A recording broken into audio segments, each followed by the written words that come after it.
The UK government has rejected claims by Mauritius's Prime Minister that it will have to pay billions more under a revised agreement regarding the Chagos Islands' future.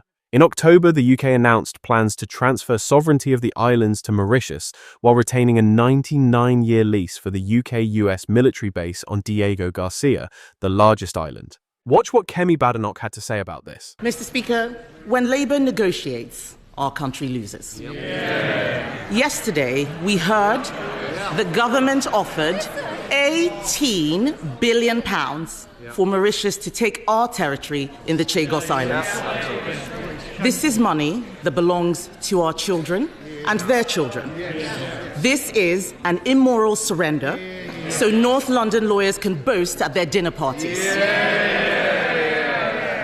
Mr. Speaker, when Labour negotiates, we all lose. Sometimes they don't even bother.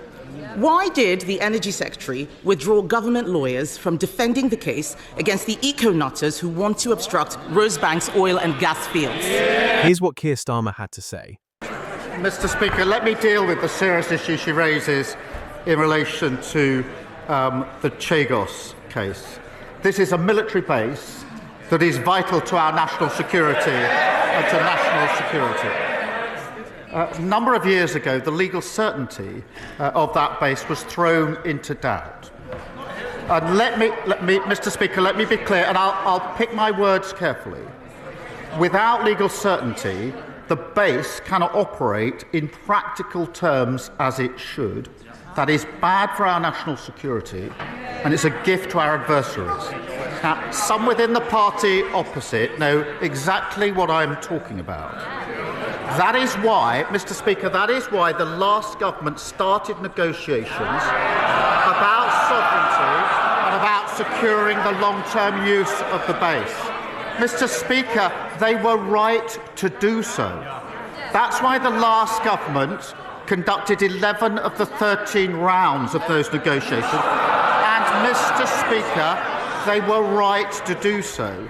That is why this government has completed that process, and we were right to do so. Mr. Speaker, I will set out the details when they're finalised, and it will, of course, be presented to Parliament. But if the Leader of the Opposition is properly briefed on the national security implications when she's asking these questions, which she's perfectly entitled to do, then she knows exactly what I'm talking about in terms of national security and legal certainty.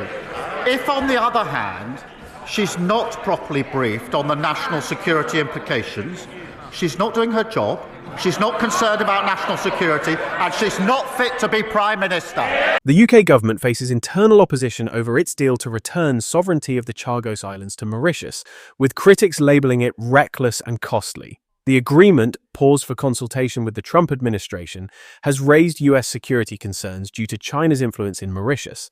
Mauritius's new Prime Minister, Navin Ramgoolam, pushed for revised terms, arguing the initial deal was poorly negotiated. However, he has not disclosed exact financial figures.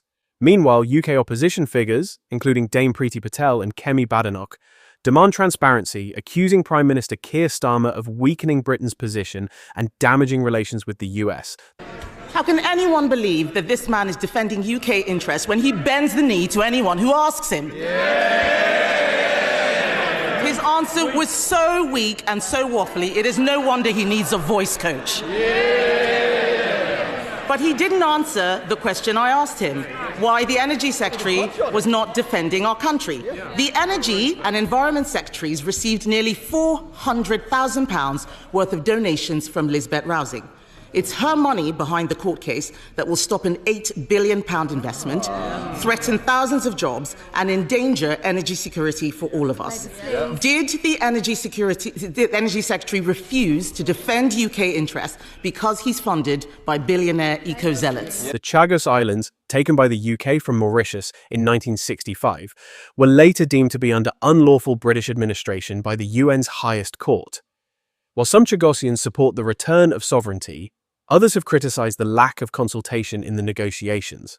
What are your thoughts about Prime Minister Keir Starmer's stand on the issue? Let us know in the comments below, and don't forget to subscribe to the channel.